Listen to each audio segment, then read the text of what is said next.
Con Alberto Calvo, de Redacción Mayo, para hablar un poco del precio de los combustibles y también de los precios de la canasta básica, ¿no? Porque en Argentina, de acuerdo a datos del INDEC, tenés que juntar en una familia tipo de 4 personas casi 130.000 pesos para no ser pobre. Casi 130.000 pesos para no ser pobre. Alberto, ¿cómo te va? ¿Cómo estás? ¿Qué tal? Recién llegado, bajado del avión. No hubo turbulencia, ¿no? Viste que esta semana la noticia ha sido la turbulencia es tremenda, ¿no? Sí. Bueno, precio de los combustibles. ¿Cuánto han aumentado los combustibles? ¿Viste? De a puchitos te van metiendo ahí. Sí, hay una distancia importante, además de los aumentos que son sostenidos en el tiempo, también una distancia considerable respecto a los precios de cava y el interior profundo, podemos decirlo, ¿no? Eso? Bueno, con un impacto, la distancia hoy en el aumento interanual, tenemos una distancia de 18% entre interior y cava, en gasoil. El impacto que esto tiene claramente en las economías regionales es significativo. Tremendo. Es tremendo. Y también... ¿Pero por qué ocurre? Alguno me dijo, es el precio de los fletes. Dije, flaco, pero los pozos petroleros están en Capital Federal o están en Neuquén, Río Negro, Salta y Mendoza y Chubut. Digamos, ¿por qué? Si no están en Capital Federal, hay que llevar también el combustible a Capital Federal. ¿Por qué vale menos? Todo vale menos en Capital Federal, en el AMBA, digamos, todo vale menos. Claramente nosotros siempre relacionamos, hay una causa que tiene que ver con las densidades poblacionales. Digo, las densidades poblacionales de AMBA, este territorio cada vez más grande, construye un mercado, conductas y conformaciones de precio que tiene que ver con esa dinámica de esa densidad poblacional donde hay millones de argentinos en pocos kilómetros cuadrados, sí. Y claramente esto hace que determinados precios sean más accesibles. En los combustibles lo vemos en nafta, lo vemos en gasoil también, y también lo vemos en algunos elementos de la canasta básica de alimentos, pero donde claramente la Ciudad Autónoma de Buenos Aires tiene hoy por hoy, la canasta básica de alimentos más cara sucede en la Ciudad Autónoma de Buenos Aires. También es verdad que el poder adquisitivo es más alto. Es mucho más alto. Bien. ¿Los combustibles cuánto han aumentado? Mira, prácticamente tenemos en la distancia este 18%, también hay una dispersión, hemos tenido... 18% en relación a la cava, sí, pero en el último año, ¿cuánto aumentaron los combustibles? Yo digo, a Puchito van 90% es la referencia de aumentos. ¿En un año? Prácticamente. Ha seguido la inflación. Un poco menos en nafta, pero repito. No, porque el gasoil, ¿te acordás? Creció cuando no había, y había que importar, y había un faltante. Y después dijimos, bueno, se va a normalizar y va a bajar. No sucedió. Nada baja en Argentina. Nada. Todo está hoy entre un 6, 6,5, 7%. Lo que vemos del comportamiento de la economía de distintos productos está en esas referencias porcentuales, ¿no? Y claramente no se detiene, digo, ya está estabilizado en ese número prácticamente. Y de alguna manera ese 90% interanual, que lo tenemos que tomar septiembre, vamos a ver cómo culmina en este 2022, ¿no? Y Alberto, ¿qué pasa con el GNC? Que en Capital Federal te mandan los mismos oyentes de la radio, dicen, tú en Capital Federal, mirá, Beto, tú, te mandan el print de pantalla, la fotito por WhatsApp, 48 pesos el metro cúbico de gas. En Córdoba, 96, 100 pesos. 100% más alto. Sí, también hay una distancia. Nosotros, como en nuestra geografía, en los pueblos pequeños y medianos de la Argentina, GNC no es fuerte, el consumo más potente. En este caso nos concentramos sobre gasoil y nafta, pero sucede esto que vos señalás claramente. ¿Pero habrá cartelización de precios o habrá algún insumo o algo que hace que en Córdoba tenga que ser, pues digo, ¿qué puede pasar para que sea un 100% más caro? Si hay una tarifa plana y el gas natural llegado a la estación de Córdoba, llegado al de Capital Federal, vale lo mismo, suponete que sea más cara la energía. Debo comprimir ese metro cúbico de gas, pero no puede significar nunca un 100% de aumento. Bueno, alguien explicó siempre que la economía hay que verla en sus encadenamientos y hablaba del encadenamiento productivo, ¿no? Esto que vos señalás, claramente hay un encadenamiento que es improductivo. ineficaz y produce distorsiones y disparidades de precios. Sin lugar a dudas. ¿Qué pasa con el resto de los productos de la canasta básica? Bueno, la canasta básica de alimentos también está prácticamente en un casi 90% en el interanual, está también en el 6,5%, 7% de acuerdo a las regionalidades. También se observa una dispersión importante de los precios de la canasta básica de alimentos. La más cara, como te señalaba, es la de la Ciudad Autónoma de Buenos Aires, luego sigue la del Gran Buenos Aires y la de la Fundación Colsecor, que la hacemos en 44 localidades en 7 provincias, es en este caso la número 3. Más bajo que la nuestra está la de Tucumán y la de Mendoza.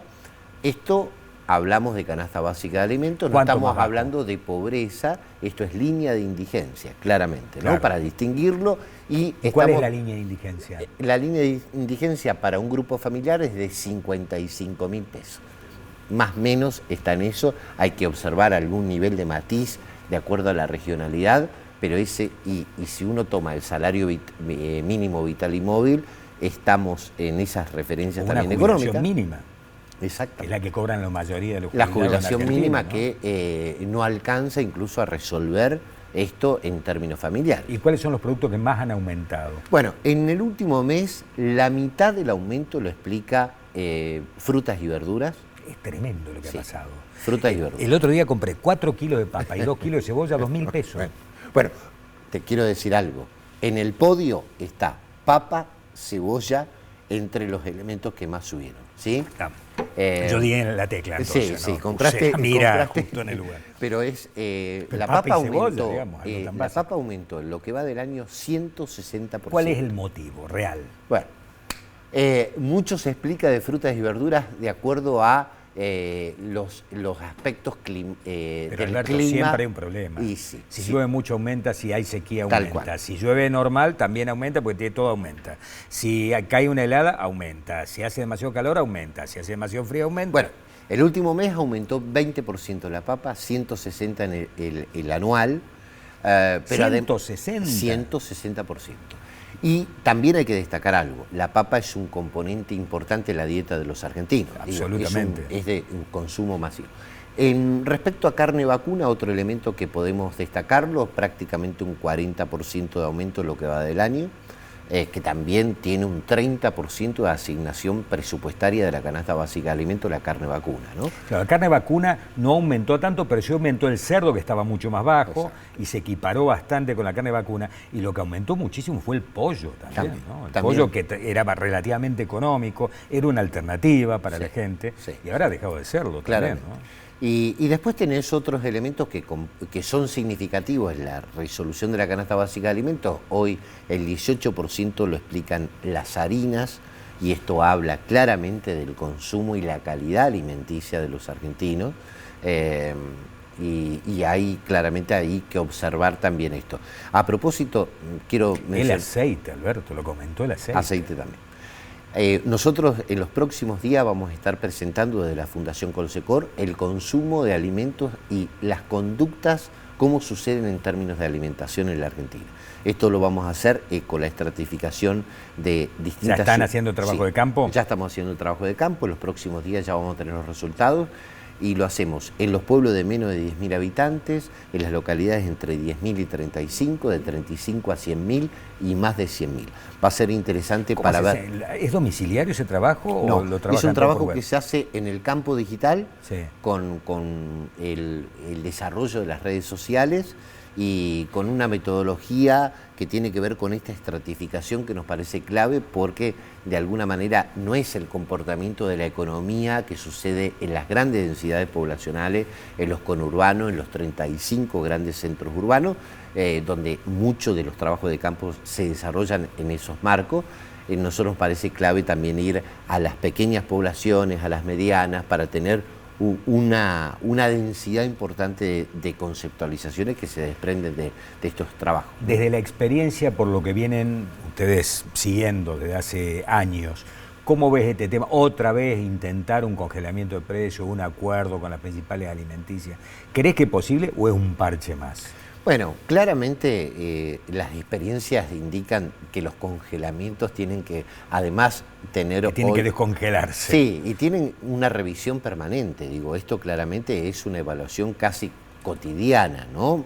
Para los que tenemos algunos años, todavía recordamos aquel tiempo de la hiperinflación. Sí, claro. Y acá nos estamos acercando a una velocidad de la inflación y de la resolución de los precios, diría semanalmente, ¿no? Un cambio significativo. Nosotros el estudio que hacemos económico de canasta básica de alimentos lo hacemos en la primera semana de cada mes, porque además la conformación de los precios en los pueblos pequeños y medianos sucede en la organización de los 30 días, claro, ¿no?